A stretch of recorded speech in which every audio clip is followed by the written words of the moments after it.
Tom, congratulations. Thank you.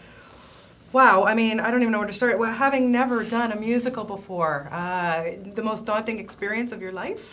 Yeah, I think after the success that I was lucky enough to have on the King's Speech, I didn't want to react to that by being conservative. I wanted to take a risk and use this, opportunity to stretch myself. And what can be more of a challenge than taking on the movie musical, which Hugh Jackman likes to call the Mount Everest of filmmaking, and I can tell you it's a long climb. Yes, and how did you have the foresight to cast? Every single role is extraordinarily well done. Well, I kind of went the other way around. I said to myself, I'm not going to actually make the film unless I can find the actors.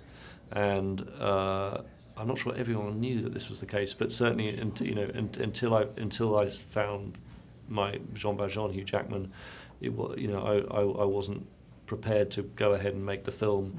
Mm-hmm. But Hugh Jackman is the reason this movie exists at this time. I mean, this extraordinary combination. Not only is he a bona fide sort of film star in the old-fashioned sense, but he's a wonderful singer, a wonderful actor. He has the strength for Valjean.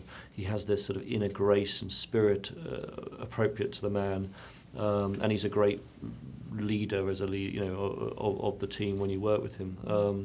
But most importantly, him and Hugh, him and Annie, they have this ability to make expressing yourself through songs so natural that you don't miss that they're speaking dialogue. Right. And I wanted to find actors who would make the audience so comfortable with this way of expressing that they wouldn't find it weird or artificial, and they would not yearn for a dialogue movie. They would, in fact, I wanted to get to the point where they actively did not want them to go back into dialogue. Yeah, I mean, did you have like 100,000 boxes of tissues on set with you every day? Never mind the rain that you made, but to just the emotion that is exuded from this music is extraordinary. Yeah, I mean, even only about 10 days ago, I was putting the final touches on the final mix of Dream to Dream, and I was weeping at the mixing desk and mixing, and I just thought, this is like some terrible cliche of the director of Les Misérables, kind of going, oh.